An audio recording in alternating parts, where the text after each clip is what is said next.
Welcome to our YouTube channel, where wisdom meets inspiration.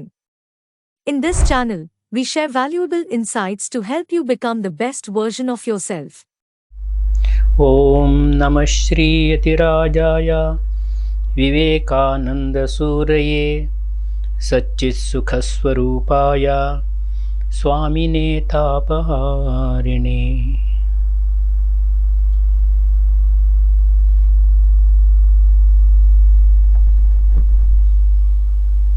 ಸ್ವಾಮಿ ವಿವೇಕಾನಂದರು ಏನು ಹೇಳ್ತಾರೆ ಅಂತಂದರೆ, ಶಿಕ್ಷಣದ ಕುರಿತಾಗಿ ಮನುಷ್ಯ ನಿರ್ಮಾಣ ಆಗುವಂಥ, ಚಾರಿತ್ರ್ಯ ನಿರ್ಮಾಣವಾಗುವಂಥ ಶಿಕ್ಷಣ ನಮಗೆ ಬೇಕು ಅಂತ ಹೇಳ್ತಾರೆ.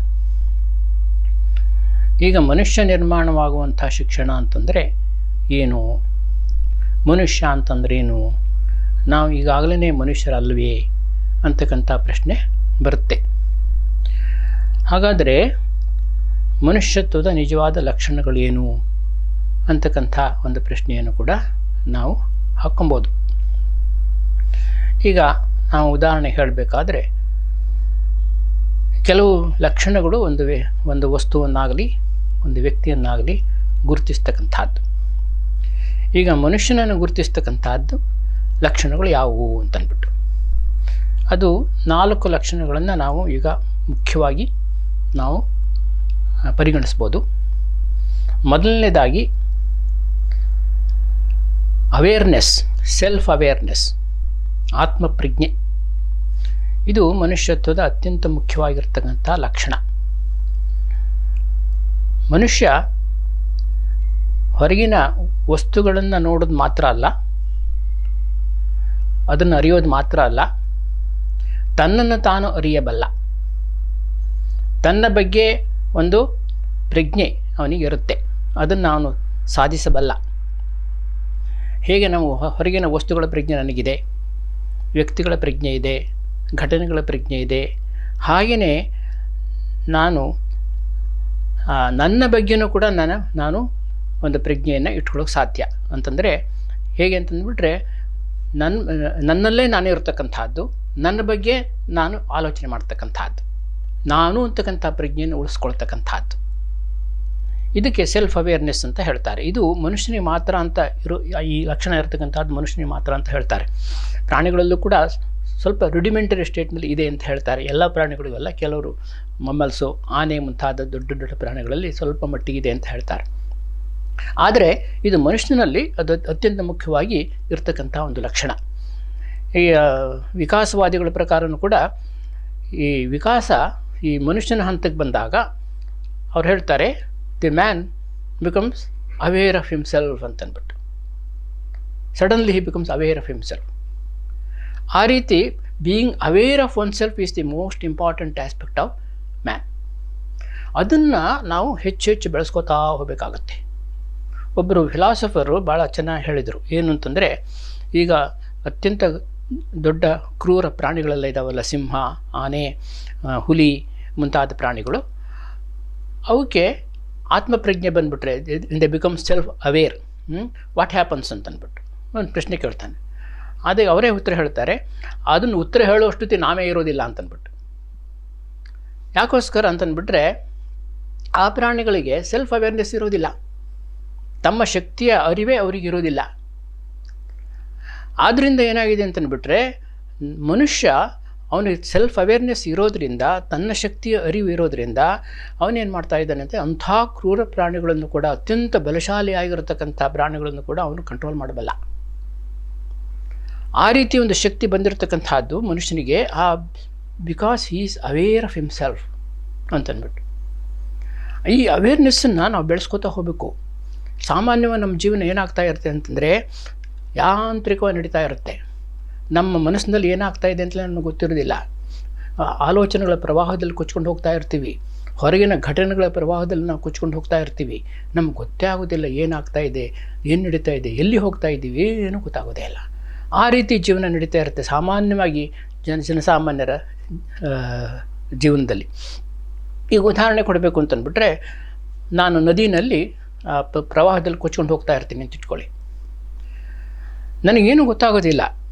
ನದಿ ಯಾವ ದಿಕ್ಕಿನಲ್ಲಿ ಹರಿತಾ ಇದೆ, ಎಷ್ಟು ಪ್ರವಾಹ ಇದೆ, ಎಷ್ಟು ಸುಳಿಗಳಿದೆ, ಜಲಚರ ಪ್ರಾಣಿಗಳಿದ್ದಾವೋ ಏನು ಗೊತ್ತಾಗೋದೇ ಇಲ್ಲ. ಒಂದು ತಕ್ಷಣ ಏನಾಗುತ್ತೆ ಅಂತಂದ್ಬಿಟ್ಟು ಒಂದು ಬಂಡೆ ಸಿಕ್ಕಿಬಿಡುತ್ತೆ ನನಗೆ.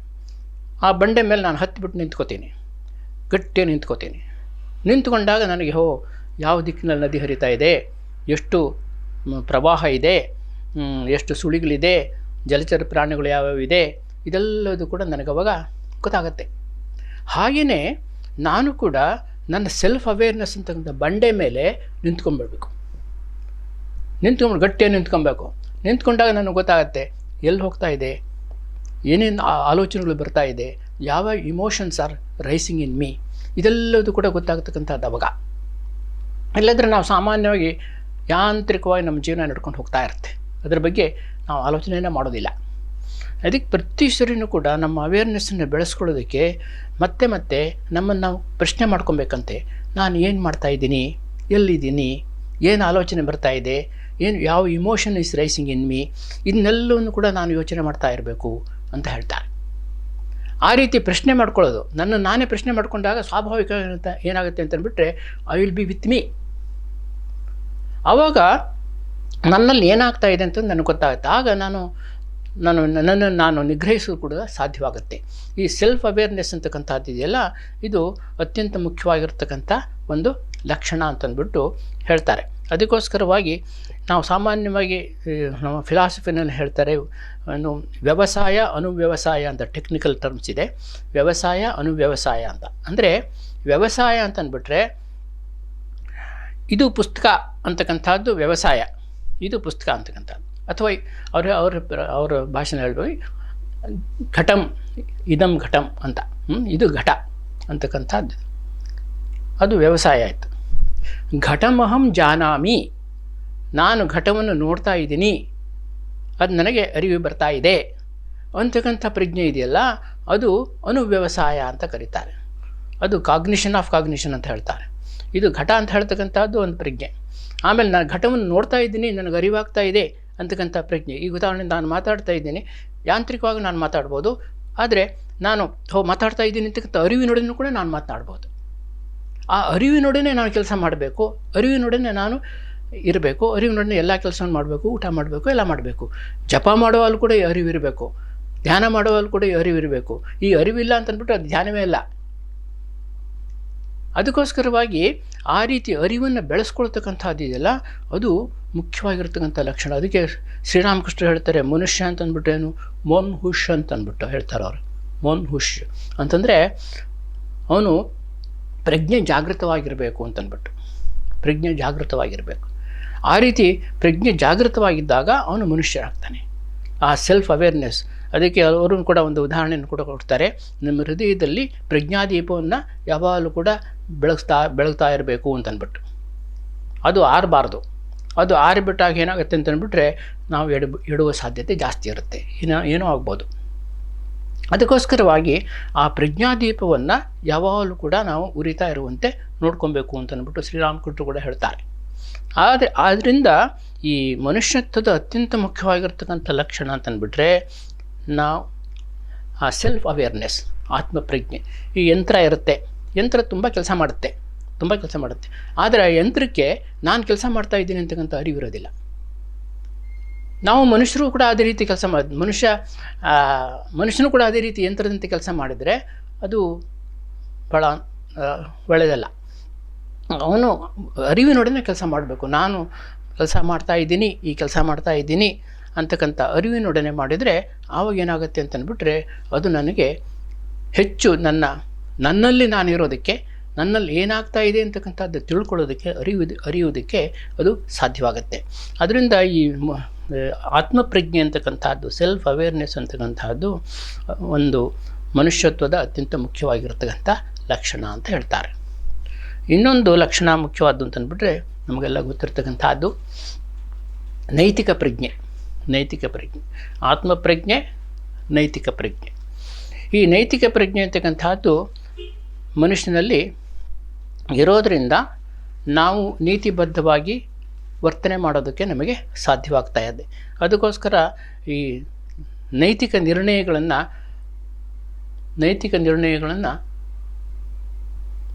ನೈತಿಕ ನಿರ್ಣಯಗಳನ್ನು ಮನುಷ್ಯನಿಗೆ ಮಾತ್ರ ಅನ್ವಯಿಸ್ತಾರೆ, ಪ್ರಾಣಿಗಳಿಗೆ ಅನ್ವಯಿಸೋದಿಲ್ಲ.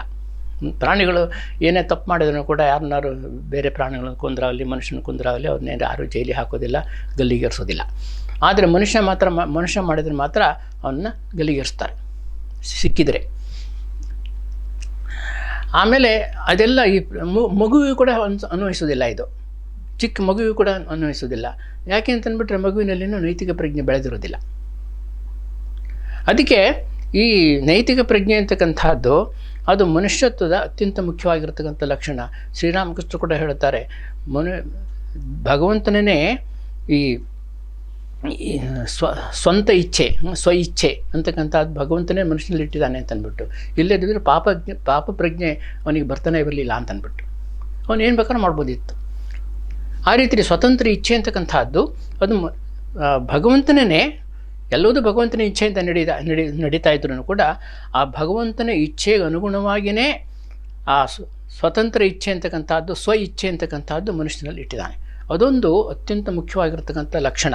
ಅವನು ತನ್ನ ಸ್ವಂತ ಇಚ್ಛೆಯನ್ನು ಉಪಯೋಗಿಸ್ಕೊಂಡ್ಬಿಟ್ಟು ಅವನು ನೈತಿಕ ನಿರ್ಣಯಕ್ಕೆ ಬರೋದಕ್ಕೆ ಸಾಧ್ಯ. ಯಾವುದು ಸರಿ, ಯಾವುದು ತಪ್ಪು, ಹೇಗಿರಬೇಕು, ಹೇಗಿರಬಾರ್ದು, ಇದನ್ನೆಲ್ಲವನ್ನು ಕೂಡ ಅವನು ಚಿಂತನೆ ಮಾಡೋದಕ್ಕೆ, ಅದಕ್ಕೆ ಅನುಗುಣವಾಗಿ ತನ್ನನ್ನು ವ್ಯಕ್ತಿತ್ವವನ್ನು ರೂಪಿಸ್ಕೊಳ್ಳೋದಕ್ಕೆ ಅದು ಸಾಧ್ಯವಾಗುತ್ತೆ. ಅದಕ್ಕೆ ಇದು ನೈತಿಕ ಪ್ರಜ್ಞೆ ಅಂತಕ್ಕಂಥದ್ದು ಬಹಳ ಮುಖ್ಯವಾಗಿರ್ತಕ್ಕಂಥ ಒಂದು ಲಕ್ಷಣ. ಈ ನೈತಿಕ ಪ್ರಜ್ಞೆಯನ್ನು ಸಾಮಾನ್ಯವಾಗಿ ಸ್ವತಂತ್ರ ಇಚ್ಛೆ ಅಂತ ಹೇಳಿದ್ನಲ್ಲ ಶ್ರೀರಾಮಕೃಷ್ಣ ಪ್ರಕಾರ ಭಗವಂತನೇ ನಮ್ಮಲ್ಲಿ ಇಟ್ಟಿದ್ದಾನೆ ಅಂತಂದ್ಬಿಟ್ಟು ಅದನ್ನು ಸ್ವಾಭಾವಿಕವಾಗಿ ಜನಸಾಮಾನ್ಯರು ಏನು ಮಾಡ್ತಾರೆ ಅಂತಂದ್ಬಿಟ್ರೆ ಆ ಸ್ವತಂತ್ರ ಇಚ್ಛೆಯನ್ನು ಸ್ವಚ್ಛಂದ ಜೀವನಕ್ಕೆ ಉಪಯೋಗಿಸ್ಕೋತಾರೆ. ನಾನು ಮನಸ್ಸಿಗೆ ಬಂದಾಗ ವರ್ತಿಸ್ತೀನಿ, ಯಾರ ಇಚ್ಛೆಗೂ ನಾನು ಒಳಗಾಗೋದಿಲ್ಲ. ನನ್ನ ಇಚ್ಛೆ ಪ್ರಕಾರ ನಾನು ಯಾವುದು ಅನುಭವಿಸ್ಬೇಕೋ ಅದನ್ನ ಅನುಭವಿಸ್ತೀನಿ, ಯಾವುದನ್ನು ತಿನ್ನಬೇಕೋ ತಿಂತೇನೆ, ಯಾವ ಸೀರಿಯಲ್ ನೋಡಬೇಕೋ ಅದನ್ನು ನೋಡ್ಕೋತೇನೆ, ಯಾವ ಬಂಧನಕ್ಕೂ ಕೂಡ ನಾನು ಒಳಗಾಗೋದಿಲ್ಲ. ಆ ರೀತಿ ಒಂದು ಸಾಮಾನ್ಯ ಅತ್ಯಂತ ಕ್ಷುಲ್ಲಕ ಜೀವನವನ್ನು ನಡೆಸೋದಕ್ಕೋಸ್ಕರವಾಗಿ ಸ್ವಚ್ಛಂದ ಜೀವನವನ್ನು ಲೈಸೆನ್ಸಿಯಸ್ ಲೈಫ್ ಅಂತ ಹೇಳ್ತಾರೆ ಇಂಗ್ಲೀಷ್ನಲ್ಲಿ, ಅಂಥ ಜೀವನಕ್ಕೋಸ್ಕರವಾಗಿ ಅವರು ಉಪಯೋಗಿಸ್ಕೋತಾರೆ ಅದನ್ನು. ಅದಕ್ಕೆ ಸ್ವಾಮಿ ವಿವೇಕಾನಂದರು ಹೇಳ್ತಾರೆ, there are 2 kinds of freedom. ಯಾವುದು ಅಂತಂದ್ಬಿಟ್ರೆ ಒಂದು freedom for the senses, another freedom from the senses. ಅಂದರೆ ಇಂದ್ರಿಯಗಳಿಗೆ ಸ್ವತಂತ್ರ ಇರಬೇಕು, ಏನು ನೋಡೋದಕ್ಕೂ, ಏನು ಕೇಳೋದಕ್ಕೂ, ಏನು ತಿನ್ನೋದಕ್ಕೂ, ಏನು ಮಾಡೋದಕ್ಕೂ ಕೂಡ ಸ್ವತಂತ್ರ ಇರಬೇಕು ಅಂತಕ್ಕಂಥದ್ದು ಆ ಒಂದು ಸ್ವಾತಂತ್ರ್ಯ. ಆದರೆ ಮತ್ತೊಂದು ಏನಪ್ಪ ಅಂತಂದ್ಬಿಟ್ರೆ ಫ್ರೀಡಮ್ ಫ್ರಮ್ ದಿ ಸೆನ್ಸಸ್, ಆ ಇಂದ್ರಿಯಗಳ ತುಡಿತದಿಂದ, ಇಂದ್ರಿಯಗಳ ಒಂದು ಶಕ್ತಿಯಿಂದ ನಾವು ಹೊರಗೆ ಬರ್ತಕ್ಕಂಥದ್ದು, ಇಂದ್ರಿಯಗಳನ್ನೇ ನಾವು ಆಳ್ತಕ್ಕಂಥದ್ದು. ಆ ರೀತಿ ಒಂದು ಸ್ವಾತಂತ್ರ್ಯ ಇರಬೇಕು ಅಂತಂದ್ಬಿಟ್ಟು ಹೇಳ್ತಾರೆ. ಅದರಿಂದ ಅರ್ಥ ಏನು ಅಂತಂದ್ಬಿಟ್ರೆ ಸ್ವಚ್ಛಂದ ವರ್ತನೆ ಇದೆಯಲ್ಲ, ಲೈಸೆನ್ಸಿಯಸ್ ಲೈಫ್ ಅಂತಕ್ಕಂಥದ್ದು ಇದು ನಿಜವಾಗಿರ್ತಕ್ಕಂಥ ಸ್ವಇಚ್ಛೆಯ ಫಲ ಅಲ್ಲ. ಅದು ನಾವು ಸ್ವಇಚ್ಛೆಯಿಂದ ಇಂದ್ರಿಯ ಮನಸ್ಸು ಪ್ರಲೋಭನೆಗಳಿಗೆ ನಾವು ಬಲಿ ಕೊಟ್ಟ ಹಾಗೆ ಅದು. ಅದಕ್ಕೋಸ್ಕರವಾಗಿ ನಾವು ನಮ್ಮ ಸ್ವಂತ ಇಚ್ಛೆಯನ್ನು ಉಪಯೋಗಿಸ್ಕೊಂಡ್ಬಿಟ್ಟು ನೈತಿಕ ನಿರ್ಣಯಗಳನ್ನು ಮಾಡಬೇಕು. ಅದಕ್ಕನುಗುಣವಾಗಿ ನಾವು ಜೀವನವನ್ನು ವರ್ತಿಸಬೇಕು, ನಮ್ಮನ್ನು ನಾವು ಉತ್ತಮಪಡಿಸ್ಕೊಬೇಕು. ಇಲ್ಲದ್ರೆ ಏನಾಗುತ್ತೆ ಅಂತಂದ್ಬಿಟ್ಟು ನಮ್ಮನ್ನು ನಾವು ನೈತಿಕವಾಗಿ ನಾವು ಬೆಳೆದೇ ಇದ್ದರೆ, ನಾವು ಮನಸ್ಸಿಗೆ ಬಂದಾಗ ವರ್ತಿಸಿದರೆ ಸಮಾಜವೂ ಹಾಳಾಗುತ್ತೆ, ನಾವು ಹಾಳಾಗ್ತೀವಿ, ಸಮಾಜವೂ ಹಾಳಾಗುತ್ತೆ. ಈ ನೈತಿಕ ಪ್ರಜ್ಞೆ ಅಂತಕ್ಕಂಥದ್ದು ಬಹಳ ಮುಖ್ಯವಾಗಿರ್ತಕ್ಕಂಥದ್ದು. ನೈತಿಕ ಪ್ರಜ್ಞೆನೇ ಆತ್ಯಂತಿಕವಲ್ಲ, ಇದೊಂದು ನಮ್ಮ ಆಧ್ಯಾತ್ಮಿಕ ಬೆಳವಣಿಗೆಯಲ್ಲಿ ಈ ಬೇಸ್ ಕ್ಯಾಂಪ್ ಇದ್ದ ಹಾಗೆ. ಆ ನೈತಿಕ ಬೆಳವಣಿಗೆಯ ಮೂಲಕ ನಾವು ಆ ಬೇಸ್ ಕ್ಯಾಂಪಿಗೆ ಬರಬೇಕು. ಆಮೇಲೆ ಅಲ್ಲಿಂದ ನಾವು ಆಧ್ಯಾತ್ಮಿಕವಾಗಿ ಮೇಲೆ ಇರಬೇಕು, ಇನ್ನೂ ಮೇಲೆ ಇರಬೇಕು. ಆದರೆ ಆಧ್ಯಾತ್ಮಿಕವಾಗಿ ನಾವು ಮೇಲೆ ಇರಬೇಕು ಅಂತಂದ್ಬಿಟ್ರೆ ಈ ನೈತಿಕ ಪ್ರಜ್ಞೆ ಅಂತಕ್ಕಂಥದ್ದು ಅತ್ಯಂತ ಅವಶ್ಯಕ. ಸ್ವಾಮಿ ಯತೀಶ್ವರ ಅಂತ ಹೇಳ್ತಾರೆ ಏನು ಅಂತಂದ್ಬಿಟ್ರೆ, one can be moral without being spiritual, but he cannot be spiritual without being moral ಅಂತ. ಅವನು ನೈತಿಕ ಪ್ರಜ್ಞೆ ಇಲ್ಲದೆ ಅವನು ಆಧ್ಯಾತ್ಮಿಕ ಜೀವನ ನಡೆಸೋಕ್ಕಾಗೋದೇ ಇಲ್ಲ. ಅದಕ್ಕೋಸ್ಕರ ನಾವು ನೈತಿಕ ಪ್ರಜ್ಞೆಗೆ ಅತ್ಯಂತ ಪ್ರಾಶಸ್ತ್ಯವನ್ನು ಕೊಡಬೇಕು, ಇಲ್ಲದ್ರೆ ಸಮಾಜ ಹಾಳ ಹೋಗುತ್ತೆ.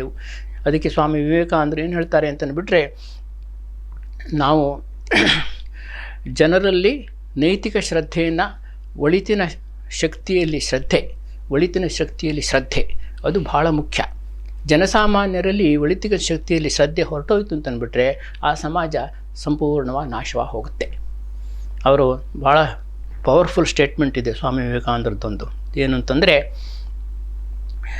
You may convert all the houses into a charity asylum, fill the land with hospitals, but unless the character of man is changed, the misery of people will never cease ಅಂತ ಹೇಳ್ತಾ.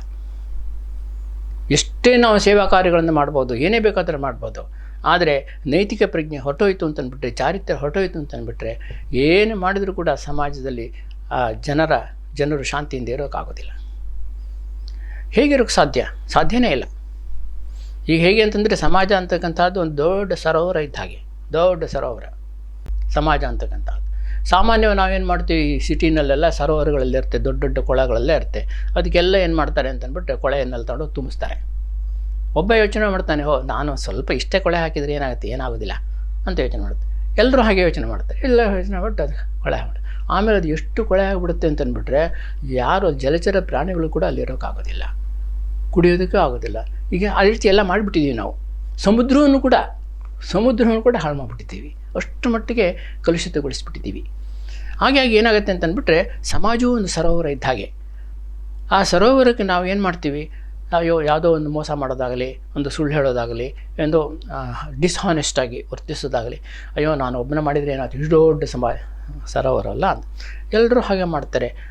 ಒಂದು ಮೋಸ ಮಾಡೋದಾಗಲಿ, ಸುಳ್ಳು ಹೇಳೋದಾಗಲಿ, ಏನಾದರೂ ಕೂಡ ಒಂದು ಮಾಡೋದು ಅಂತಂದರೆ, ಒಂದು ಹುಂಡು ವಿಷವನ್ನು ಆ ಸರೋವರಕ್ಕೆ ಹಾಕಿದ ಹಾಗೆ ಎಲ್ಲರೂ ಕೂಡ ಹಾಕಿದರೆ ಆ ಸರೋವರ ಏನಾಗುತ್ತೆ, ಅದು ಸಂಪೂರ್ಣ ವಿಷಪೂರಿತವಾಗುತ್ತೆ. ಯಾರೂ ಆ ಸರೋವರದಲ್ಲಿ ಸುಖವಾಗಿ ಬಾಳೋಕ್ಕಾಗೋದಿಲ್ಲ. ಅದಕ್ಕೆ ಸಾಮಾಜಿಕ ಹಿತದೃಷ್ಟಿಯಿಂದಲಾದರೂ ಕೂಡ, ಸಾಮಾಜಿಕ ಪ್ರಜ್ಞೆಯಿಂದ, ಸಾಮಾಜಿಕ ಜವಾಬ್ದಾರಿಯ ಪ್ರಜ್ಞೆಯಿಂದ ನಾವು ನೈತಿಕವಾಗಿ ವರ್ತಿಸ್ತಕ್ಕಂಥದ್ದು ಬಹಳ ಬಹಳ ಮುಖ್ಯ. ಎಷ್ಟೇ ಧಾರ್ಮಿಕ ಕಾರ್ಯಗಳನ್ನೆಲ್ಲ ಮಾಡ್ಬೋದು, ದೇವಸ್ಥಾನಕ್ಕೆ ಹೋಗ್ಬೋದು, ಯಾಗ ಯಜ್ಞ ಎಲ್ಲಾದರೂ ಮಾಡ್ಬೋದು, ಏನು ಬೇಕಾದರೂ ಮಾಡ್ಬೋದು. ಆದರೆ ನೈತಿಕ ಪ್ರಜ್ಞೆ ಇಲ್ಲ ಅಂತಂದ್ಬಿಟ್ರೆ ಅದು ಏನು ಮಾಡಿದ್ರೆ ಎಲ್ಲ ನೀರಿನಲ್ಲಿ ಹೋಮ ಮಾಡಿದಾಗೇನೆ. ಇದಕ್ಕೆ ಸಂಬಂಧಪಟ್ಟ ಒಂದು ಕಥೆ ಇದೆ. ಈ ರಾಮಾಯಣಕ್ಕೆ ಸಂಬಂಧಪಟ್ಟಿದ್ದು. ರಾಮಾಯಣದಲ್ಲಿ, ವಾಲ್ಮೀಕಿ ರಾಮಾಯಣದಲ್ಲಿ ಬರೋದಿಲ್ವಂತಿದ್ದು, ಸುಮ್ಮನೆ ಪ್ರಚಲಿತವಾಗಿರ್ತಕ್ಕಂಥ ಒಂದು ಕತೆ. ಆಂಜನೇಯ ಲಂಕೆಗೆ ಹೋದನಂತೆ ಸೀತೆಯನ್ನು ಹುಡುಕೊಂಡು. ಎಲ್ಲ ಹುಡುಕಿದ್ದಾಯಿತು, ಸಂದೇಶವನ್ನು ಕಳಿಸಿದ್ದಾಯಿತು, ಆಕೆಯ ಸಂದೇಶವನ್ನು ಕೂಡ ತೊಗೊಂಡಿದ್ದಾಯಿತು. ಅವನು ನೇರವಾಗಿ ಈಗ ಬರಬೇಕು, ಬಂದ್ಬಿಟ್ಟು ರಾಮನ ಹತ್ರ ಬಂದ್ಬಿಟ್ಟು ಎಲ್ಲ ತಿಳಿಸ್ಬೇಕು. ಆದರೆ ಅವನು ತುಂಬ ಬುದ್ಧಿವಂತ ಆದ್ದರಿಂದ ಅವನಿಗೂ ಗೊತ್ತಿತ್ತು ಮುಂದೆ ಇಲ್ಲ ಯುದ್ಧ ಆಗತ್ತೆ ಅಂತಂದ್ಬಿಟ್ಟು. ಅದಕ್ಕೋಸ್ಕರ ಏನು ಮಾಡ್ತಾನೆ ಅಂತಂದ್ಬಿಟ್ರೆ, ಅವನ್ನೆಲ್ಲ ಲಂಕೆ ಸುತ್ತಾಡ್ತಾನಂತೆ. ಅಲ್ಲಿಯ ಸಾಮಾಜಿಕ ಪರಿಸ್ಥಿತಿಯನ್ನೆಲ್ಲ ಅಧ್ಯಯನ ಮಾಡ್ತಾನಂತೆ. ಎಲ್ಲ ಸುತ್ತಾಡ್ತಾನೆ, ಅಧ್ಯಯನ ಮಾಡ್ತಾನೆ, ಚೆನ್ನಾಗಿ ತಿಳ್ಕೊತಾನೆ. ತಿಳ್ಕೊಂಬಿಟ್ಟು ಆಮೇಲೆ ಕೊನೆಯಲ್ಲಿ ರಾಮನ ಹತ್ರ ಬರ್ತಾನಂತೆ. ರಾಮನ ಹತ್ರ ಬಂದು ಹೇಳ್ತಾನಂತೆ, ಹೇ ರಾಮ, ಏನು ತಿಳ್ಕೊಂಬಿಟ್ಟಿದ್ದೆ ನೀನು? ಲಂಕೆ ಜನರು ತುಂಬ ಧಾರ್ಮಿಕರು, ತುಂಬ ಯಾಗ ಯಜ್ಞ ಇತ್ಯಾದಿಗಳನ್ನೆಲ್ಲ ಮಾಡ್ತಾರೆ. ಎಲ್ಲ ಕಡೆಯೂ ಕೂಡ ಶಿವನ ದೇವಸ್ಥಾನ ಇದೆ, ಎಲ್ಲರೂ ಶಿವನ ದೇವಸ್ಥಾನಕ್ಕೆ ಹೋಗ್ತಾರೆ. ರಾವಣ ಇವನೇ ತುಂಬ ತುಂಬ ಪಂಡಿತ, ವೇದಾಂತ ಪಾರಂಗತ, ಅವನು ಕೂಡ ಮಹಾಶಿವಭಕ್ತ ಅವನು. ಇದನ್ನೆಲ್ಲ ಕೇಳ್ತಾ ಇದ್ದಾಗ ರಾಮನಿಗೆ ಅನಿಸ್ತಂತೆ, ಅವ್ರ ಮೇಲೆ ಯುದ್ಧ ಮಾಡಬೇಕಲ್ಲ, ಅವ್ರ ಮೇಲೆ ಯುದ್ಧ ಮಾಡಿ ಸರಿನಾ, ಇಂಥ ಧಾರ್ಮಿಕ ವ್ಯಕ್ತಿಗಳನ್ನೆಲ್ಲ ನಾನು ಸಾಯಿಸೋ ಸರಿನಾ ಅಂತ ಅವನಿಗೆ ಮನಸ್ಸಿನಲ್ಲಿ ಅಳುಕ ಉಂಟಾಯ್ತಂತೆ. ಅವನ ಮುಖದಲ್ಲಿ ಗೊತ್ತಾಯ್ತಿದ್ದು. ಆಂಜನೇಯ ನೋಡ್ದ, ಅವನ ಮುಖ ನೋಡ್ತಾನೆ ಗೊತ್ತಾಯ್ತು ಅವನಿಗೆ. ಅವನು ಹೇಳಿದಂತೆ, ರಾಮ ನೀನೇನು ಯೋಚನೆ ಮಾಡಬೇಡ, ಅವರು ಎಷ್ಟೇ ಧಾರ್ಮಿಕರಾಗಿರ್ಬೋದು, ದೇವಸ್ಥಾನಕ್ಕೆ ಹೋಗ್ತಾ ಇರ್ಬೋದು, ಯಾಗ ಯಜ್ಞ ಇತ್ಯಾದಿಗಳನ್ನ ಮಾಡ್ತಾ ಇರ್ಬೋದು, ಆದರೂ ಕೂಡ ಅವರೆಲ್ಲ ನೀತಿ ಭ್ರಷ್ಟರು, ಯಾವುದೇ ಒಂದು ನೀತಿ ನಿಯಮಗಳಿಲ್ಲ, ವಿಷಯ ಲಂಪಟರು, ಕ್ರೂರಿಗಳು. ಆದ್ದರಿಂದ ಅವರನ್ನು ನಾಶ ಮಾಡೋದ್ರಲ್ಲಿ ಏನೂ ದೋಷ ಇಲ್ಲ ಅಂತ ಹೇಳಿದಂತೆ. ಅಂದರೆ ಈ ಧರ್ಮಾಚರಣೆ ಇದೆಯಲ್ಲ, ಈ ಧರ್ಮಾಚರಣೆ ನೀತಿಯ ತಳಹದಿ ಮೇಲೆ ನಿಂತ್ಕೊಂಡಿಲ್ಲ ಅಂತಂದ್ಬಿಟ್ರೆ ಅದಕ್ಕೆ ಯಾವ ಬೆಲೆನೂ ಇಲ್ಲ ಅಂತಂದ್ಬಿಟ್ಟು. ಅದಕ್ಕೆ ನಮಗೆ ನೈತಿಕತೆ ಅಂತಕ್ಕಂಥದ್ದು ಭಾಳ ಮುಖ್ಯವಾಗಿರುತ್ತೆ. ಧರ್ಮಾಚರಣೆ ಭಾಳ ಸುಲಭ, ದೇವಸ್ಥಾನಕ್ಕೆ ಹೋಗೋದು ಏನು ಕಷ್ಟ ಇಲ್ಲ, ಇವನು ಕೂತ್ಕೊಂಡು ಜಪ ಮಾಡೋದು ಏನು ಕಷ್ಟ ಇಲ್ಲ, ಯಾರು ಬೇಕಾದ್ರೂ ಮಾಡ್ಬೋದು. ಆದರೆ ನೀತಿಬದ್ಧ ಜೀವನ ನಡ್ತಕ್ಕಂಥದ್ದು ಎಷ್ಟು ಕಷ್ಟ, ಅದು ಭಾರತದಲ್ಲಂಥ ಸಾಮಾಜಿಕ ಸ್ಥಿತಿಯಲ್ಲಿ. ಅದಕ್ಕೆ ನಾವು ಈ ನೀತಿಬದ್ಧ ಜೀವನ ನಡೆಸೋದಕ್ಕೆ ನಾವು ಹೆಚ್ಚು ಒತ್ತನ್ನು ಕೊಡಬೇಕು. ಸ್ವಾಮಿ ವಿವೇಕಾನಂದರಂತೂ ಕೂಡ ತುಂಬ ಒತ್ತಿ ಹೇಳಿದ್ದಾರೆ ಇದನ್ನು. ನಾವು ನೈತಿಕತೆಯಿಂದ ಸಮಾಜ ದೂರ ಆಗ್ಬಿಡ್ತು ಅಂತ ಅಂದ್ಬಿಟ್ರೆ ಆ ಸಮಾಜ ಕ್ರಮೇಣ ನಾಶವಾಗಿಬಿಡುತ್ತೆ, ಅವನತಿಯನ್ನು ಹೊಂದುತ್ತೆ ಅಂತ ಅವರು ಹೇಳ್ತಾರೆ. ಎಷ್ಟೋ ಸಾಮ್ರಾಜ್ಯಗಳು ನಾಶವಾಗಿರೋದೇ ನೈತಿಕ ಅವನತಿಯಿಂದ. ಎಷ್ಟೋ ಸಾಮ್ರಾಜ್ಯಗಳು, ರೋಮನ್ ಸಾಮ್ರಾಜ್ಯ ನಾಶವಾಗಿರೋದು ಅದರಿಂದ. ಯಾದವ ಕುಲ ಕೃಷ್ಣ ಹುಟ್ಟಿದ್ದು ಅದು ಕೂಡ ನಾಶವಾಗಿದ್ದು ಕೂಡ ನೈತಿಕ ಅವನತಿಯಿಂದ. ಅದಕ್ಕೋಸ್ಕರ ನಾವು ಈ ನೈತಿಕ ಪ್ರಜ್ಞೆಗೆ ಹೆಚ್ಚು ಒತ್ತನ್ನು ಕೊಡಬೇಕು. ಅದು ಮನುಷ್ಯತ್ವದ ಅತ್ಯಂತ ಮುಖ್ಯವಾಗಿರ್ತಕ್ಕಂಥ ಲಕ್ಷಣ. ಮತ್ತು ಇನ್ನೊಂದು ಮುಖ್ಯವಾಗಿರ್ತಕ್ಕಂಥ ಲಕ್ಷಣ ಅಂತಂದ್ಬಿಟ್ರೆ ಅದು ಕಾನ್ಸೆಪ್ಚುವಲೈಸೇಷನ್. ಮನುಷ್ಯನಿಗೆ ಜ್ಞಾನವನ್ನು ಒಂದು ನಿರ್ದಿಷ್ಟವಾದ ರೂಪವನ್ನು, ಮಾಹಿತಿಗಳನ್ನೆಲ್ಲ ಸಂಗ್ರಹಿಸಿ ಒಂದು ಜ್ಞಾನದ ನಿರ್ದಿಷ್ಟವಾಗಿರ್ತಕ್ಕಂಥ ರೂಪವನ್ನು ಕೊಡ್ತಕ್ಕಂಥ ಸಾಮರ್ಥ್ಯ ಮನುಷ್ಯನಿಗಿದೆ. ಕಾನ್ಸೆಪ್ಚುವಲೈಸೇಷನ್ ಅಂತ ಕರೀತಾರೆ ಇದಕ್ಕೆ. Concept form the concepts. ಒಂದು ಉದಾಹರಣೆ ಕೊಡಬೇಕು ಅಂತಂದ್ಬಿಟ್ರೆ, ನಾವು ಪ್ರತಿದಿನ ವೃತ್ತಪತ್ರಿಕೆಯನ್ನು ಓದ್ತಾ ಇರ್ತೀವಿ. ಪ್ರತಿದಿನ ಓದ್ತೀವಿ. ಓದ್ಬಿಟ್ಟು ನಮಗೆ ಓದಿ ಪ್ರತಿದಿನ ಓದಿದ ಮೇಲೆ ನಮ್ಮ ಶಿಕ್ಷಣದ ಬ್ಯಾಕ್ಗ್ರೌಂಡ್ ಪ್ರಕಾರ ಆಗಲಿ, ನಮ್ಮ ಸಾಂಸ್ಕೃತಿಕ ಬ್ಯಾಕ್ಗ್ರೌಂಡ್ ಪ್ರಕಾರ ಆಗಲಿ, ಏನು ಬೇಕಾದರೂ ಆಗಲಿ, ಒಬ್ಬ ಸಾಮಾನ್ಯ ವ್ಯಕ್ತಿನೇ ಆಗಿರ್ಬೋದು, ಅವನಿಗೇನು ಶಿಕ್ಷಣ ಇಲ್ಲದೆ ಇರ್ಬೋದು, ಆದ್ರೂ ಕೂಡ ಒಂದು ಕಾನ್ಸೆಪ್ಟ್ ಫಾರ್ಮ್ ಆಗುತ್ತೆ ಅಲ್ಲಿ. ಸಾಮಾಜಿಕ ಪರಿಸ್ಥಿತಿ ಹೀಗಿದೆ, ರಾಜಕೀಯ ಪರಿಸ್ಥಿತಿ ಹೀಗಿದೆ ಅಂತಂದ್ಬಿಟ್ಟು ನಿರ್ಣಯಕ್ಕೆ ಬರ್ತಾನೆ. ಹೀಗಿದೆ ಅಂತಂದ್ಬಿಟ್ಟು ಅವನ ಯೋಗ್ಯತೆ ತಕ್ಕನಾಗಿ ಪ್ರತಿಯೊಬ್ಬರು ಕೂಡ ಅವರವರ ಯೋಗ್ಯತೆ ಪ್ರಕಾರ, ಅವರವರ ಜ್ಞಾನದ ಪ್ರಕಾರ, ಅವರ ಬ್ಯಾಕ್ಗ್ರೌಂಡ್ ಪ್ರಕಾರ ಅವರು ತಮ್ಮದೇ ಆಗಿರತಕ್ಕಂಥ ಒಂದು ನಿರ್ಣಯಕ್ಕೆ ಬರ್ತಾರೆ. ಈ ರೀತಿ ಒಂದು ಸಾಮರ್ಥ್ಯ ಮನುಷ್ಯನಿಗೆ ಮಾತ್ರ ಇರತಕ್ಕಂಥದ್ದು. ಅನೇಕ ವಿಷಯಗಳನ್ನು ಸಂಗ್ರಹಿಸಿಬಿಟ್ಟು ಅದಕ್ಕೆ ಒಂದು ನಿರ್ದಿಷ್ಟವಾದ ಕಾಂಕ್ರೀಟ್ ಫಾರ್ಮ್ ಕೊಡ್ತಕ್ಕಂಥದ್ದು. ಇದು ಕಾನ್ಸೆಪ್ಚುವಲೈಸೇಷನ್. ಇದು ಮನುಷ್ಯನಿಗೆ ಮಾತ್ರ ಸಾಧ್ಯ. ನಾನು ಪುಸ್ತಕದಲ್ಲಿ ಓದಿದ್ದು ಎಡ್ವರ್ಡ್ ಡಿ ಬೋನೋ ಅಂತಂದ್ಬಿಟ್ಟು ಲೇಟರಲ್ ಥಿಂಕಿಂಗ್ ಅಂತ ಒಂದು ಸಣ್ಣ ಪುಸ್ತಕ ಇದೆ.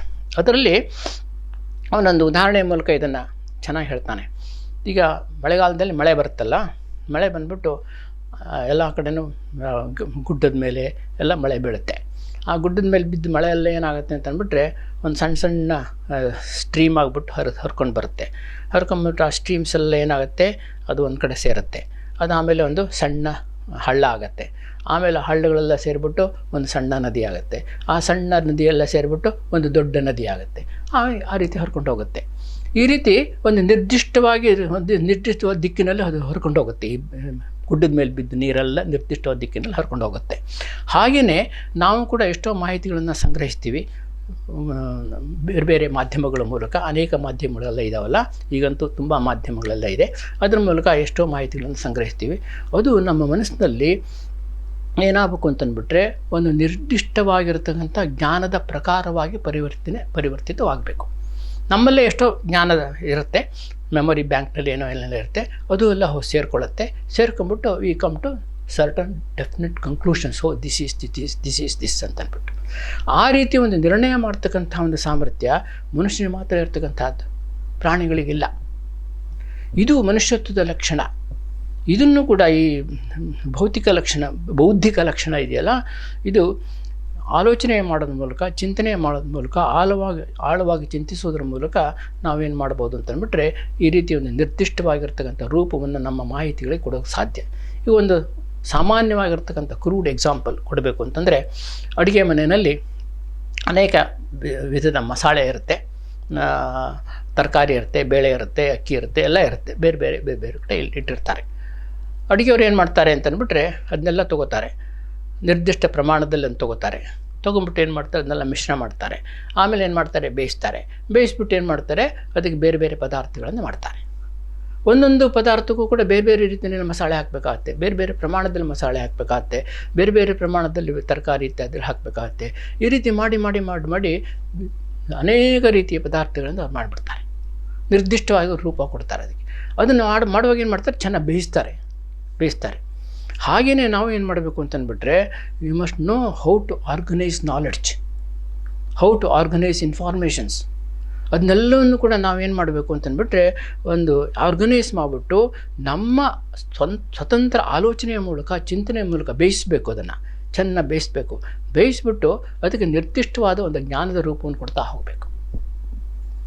ಆ ರೀತಿ ಕೊಡ್ತಾ ಹೋಗ್ತಕ್ಕಂಥದ್ದು ಇದೆಯಲ್ಲ, ಇದು ಮನುಷ್ಯನಿಗೆ ಮಾತ್ರ ಸಾಧ್ಯವಾಗಿರತಕ್ಕಂಥದ್ದು.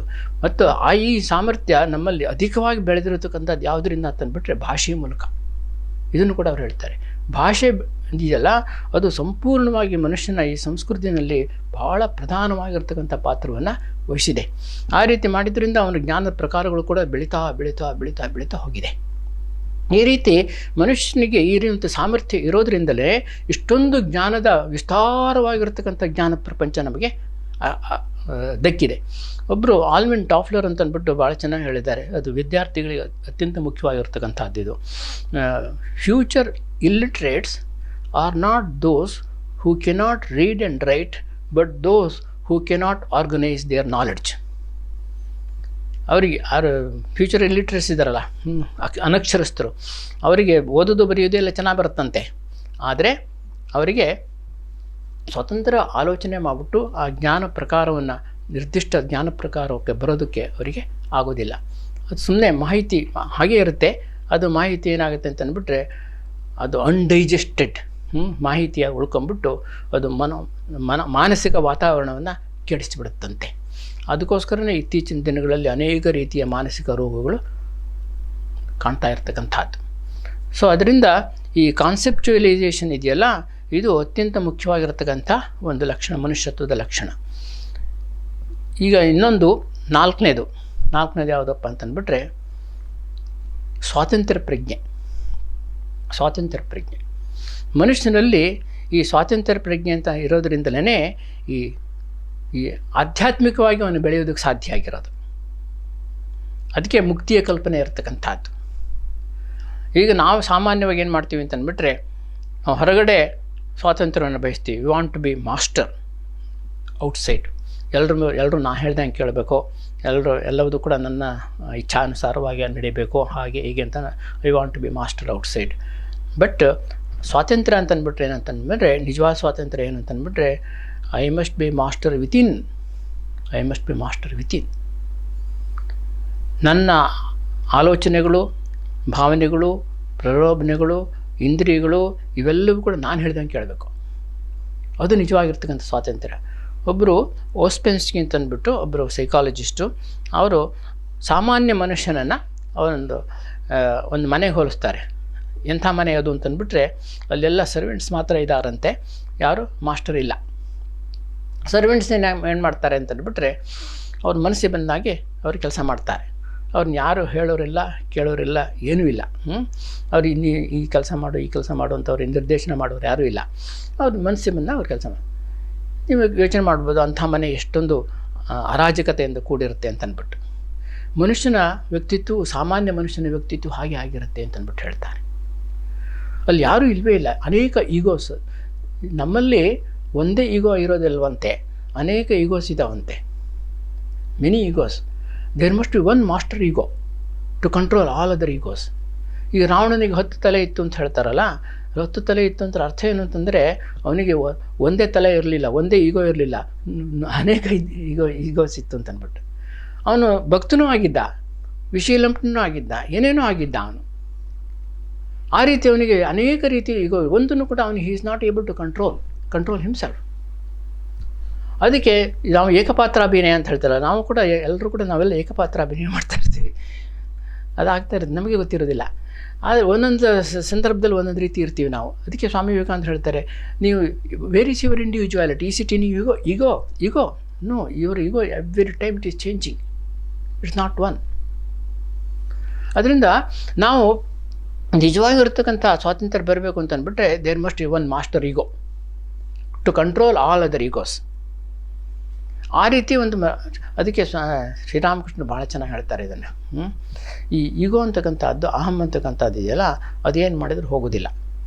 ಒಂದು ಕಡೆ ನಾವು ಸಪ್ರೆಸ್ ಮಾಡಿದರೆ ಅದು ಇನ್ನೊಂದು ರೀತಿಯಲ್ಲಿ ತಲೆ ಎತ್ತುತ್ತೆ, ಇನ್ನೊಂದು ರೀತಿ ಮಾಡಿ ಇನ್ನೊಂದು ರೀತಿ ತಲೆ ಎತ್ತುತ್ತೆ. ಹೀಗೆ ಅಶ್ವತ್ಥನ ಗಿಡ ಇದ್ದ ಹಾಗೆ, ಒಂದು ಸತಿ ನೀವು ಚಿವುಡ್ತೀರಾ, ಮತ್ತು ನಾಳೆ ಬಂದು ನೋಡಿ ಮತ್ತೆ ಚಿಗುರಿರುತ್ತದು. ಅದೇನು ಮಾಡಿದ್ರು ಕೂಡ ಹೋಗೋದಿಲ್ಲ. ಅದಕ್ಕೋಸ್ಕರ ದಿಸ್ ರ್ಯಾಸ್ಕಲ್ ಈಗೋ ಇದೆಯಲ್ಲ, ಅದೇನು ಮಾಡಿದರೂ ಹೋಗೋದಿಲ್ಲ. ಅದೇನು ಮಾಡಲಿ, ಏನಾಗಿರಬೇಕು ಅಂತಂದ್ಬಿಟ್ರೆ ಸರ್ವೆಂಟ್ ಈಗೋ ಆಗಿರಲಿ ಅಂತಂದ್ಬಿಟ್ಟು ಹೇಳ್ತಾರೆ. ಸರ್ವೆಂಟ್ ಈಗೋ ಆಗಿರಬೇಕದು. ನಾನು ಭಗವಂತನ ದಾಸ, ನಾನು ಭಗವಂತನ ಮಗು, I am a spiritual aspirant, I belong to God, ನನ್ನ ಜೀವನ ಇದು. ಆ ರೀತಿ ಒಂದು ನಿರ್ದಿಷ್ಟವಾದ ಆದರ್ಶ ಇಟ್ಕೊಂಡ್ಬಿಟ್ಟು ನಾವು ಏನು ಮಾಡಬೇಕು ಅಂತಂದ್ಬಿಟ್ರೆ I have to identify identity crisis ಅಂತ ಹೇಳ್ತಾರೆ. ಐಡೆಂಟಿಟಿ ಕ್ರೈಸಿಸ್ ಹೋಗಬೇಕು ಅಂತಂದ್ಬಿಟ್ರೆ I must have this spiritual identity, one identity, that is spiritual identity. ಆ ಸ್ಪಿರಿಚುವಲ್ ಐಡೆಂಟಿಟಿ ಇದ್ದಾಗ ಏನಾಗುತ್ತೆ ಅಂತಂದ್ಬಿಟ್ರೆ ಬೇರೆ ಎಲ್ಲವನ್ನು ಕೂಡ ನಾನು ಅದಕ್ಕೆ ಅನುಗುಣವಾಗಿ ನಾನು ನನ್ನ ಜೀವನವನ್ನು ರೂಪಿಸ್ಕೊಳ್ಳೋದಕ್ಕೆ ಆಗುತ್ತೆ, ಎಲ್ಲವನ್ನು ಕೂಡ ಕಂಟ್ರೋಲ್ ಮಾಡೋಕ್ಕಾಗತ್ತೆ. ಅದರಿಂದ ಈ ಸ್ವಾತಂತ್ರ್ಯ ಅಂತಕ್ಕಂಥದ್ದಕ್ಕೆ ಬಹಳ ಮುಖ್ಯವಾಗಿರ್ತಕ್ಕಂಥ ಒಂದು ಬೆಲೆಯನ್ನು ಕೊಟ್ಟಿದ್ದಾರೆ. ಅದೇ ಆ ಸ್ವಾತಂತ್ರ್ಯವನ್ನು ನಾವು ಉಳಿಸ್ಕೊಬೇಕು. ಯಾವಾಗಲೂ ಕೂಡ ನಮ್ಮೊಳಗೇ ನಾವು ಸ್ವತಂತ್ರವಾಗಿರೋದಕ್ಕೆ ಇಷ್ಟಪಡಬೇಕು. ಹೊರಗಡೆ ನಾವು ಮಾಸ್ಟರ್ ಆಗಿರತಕ್ಕಂಥದ್ದಲ್ಲ, ನಮ್ಮೊಳಗೇ ನಾವು ಮಾಸ್ಟರ್ ಆಗಿರ್ತಕ್ಕಂಥದ್ದು ಇದೆಯಲ್ಲ, ಅದು ಬಹಳ ಮುಖ್ಯ. ಸ್ವಾತಂತ್ರ್ಯಕ್ಕೆ ಎಷ್ಟು ಬೆಲೆ ಹೇಳ್ತಾರೆ. ಇಂಗ್ಲೀಷ್ನಲ್ಲಿ ಒಂದು ಮಾತಿದೆ, ಸ್ವರ್ಗದಲ್ಲಿ ಮಾಸ್ಟರ್ ಸ್ವರ್ಗದಲ್ಲಿ ಇರೋದಕ್ಕಿಂತ ನರಕದಲ್ಲಿ ಮಾಸ್ಟರ್ ಆಗಿರೋದೇ ಒಳ್ಳೆಯದು ಅಂತಂದ್ಬಿಟ್ಟು, ಯಜಮಾನನಾಗಿರೋದೇ ಒಳ್ಳೆಯದಂತ. ಅಷ್ಟು ಮಟ್ಟಿಗೆ ಸ್ವಾತಂತ್ರ್ಯಕ್ಕೆ ಬೆಲೆ ಇದೆ. ಎಷ್ಟೇ ಕಷ್ಟ ಇರ್ಬೋದು, ಏನೇ ಆಗಿರ್ಬೋದು, ನಾವು ಸ್ವತಂತ್ರವಾಗಿರಬೇಕು ಅಂತಂದ್ಬಿಟ್ಟು ಆ ರೀತಿಯೊಂದು ಪ್ರವೃತ್ತಿ ಅನೇಕರಲ್ಲಿರುತ್ತೆ. ಏನೇ ಕಷ್ಟ ಆಗಲಿ. ಒಬ್ಬ ಚೈನಾದಲ್ಲಿ ಒಬ್ಬ ಯುವಕ ಸುಮಾರು 16 ವರ್ಷ ಜೈಲಿನಲ್ಲಿದ್ದು ಅವನಿಗೆ ಬಿಡುಗಡೆ ಆಗುತ್ತೆ. 16 ವರ್ಷದ ನಂತರ ಬಿಡುಗಡೆ ಆಗುತ್ತೆ. ಬಿಡುಗಡೆ ಆದಮೇಲೆ ಅವನು ಮಾರ್ಕೆಟ್ ಪ್ಲೇಸ್ನಲ್ಲಿ ಹೋಗ್ತಾ ಇದ್ದಂತೆ. ಒಂದು ಕಡೆ ಒಂದು ಅಂಗಡಿನಲ್ಲಿ ಈ ಹಕ್ಕಿಗಳನ್ನೆಲ್ಲ ಮಾರಾಟ ಮಾಡ್ತಾಯಿದ್ರಂತೆ, ಪಂಜರದಲ್ಲಿ ಇಟ್ಬಿಟ್ಟು, ಪಂಜರ ಸಮೇತ ಮಾರಾಟ ಮಾಡ್ತಾಯಿದ್ರು. ತುಂಬ ಹಕ್ಕಿಗಳಿದ್ದು ಎಲ್ಲ ಪಂಜರದೊಳಗೆ ಕೂಡಿ ಹಾಕಿಬಿಟ್ಟಿದ್ದಾರೆ, ಅವರು ಮಾರಾಟ ಮಾಡ್ತಾಯಿದ್ರು. ಇವನು ಹೋಗ್ಬಿಟ್ಟು ಎಲ್ಲ ಪಂಜರವನ್ನು ಕೊಂಡ್ಕೊಂಡ್ಬಿಟ್ಟು ಹೊರಗಡೆ ಬಂದ್ಬಿಟ್ಟು ಆ ಪಂಜರದ ಬಾಗಿಲನ್ನು ಓಪನ್ ಮಾಡಿಬಿಟ್ಟು ಹಕ್ಕಿಗಳನ್ನೆಲ್ಲ ಫ್ರೀಡಮ್ ಬಿಟ್ಬಿಟ್ಟ ಹಾರ್ಕೊಂಡು ಹೋಗಲಿ ಅಂತ.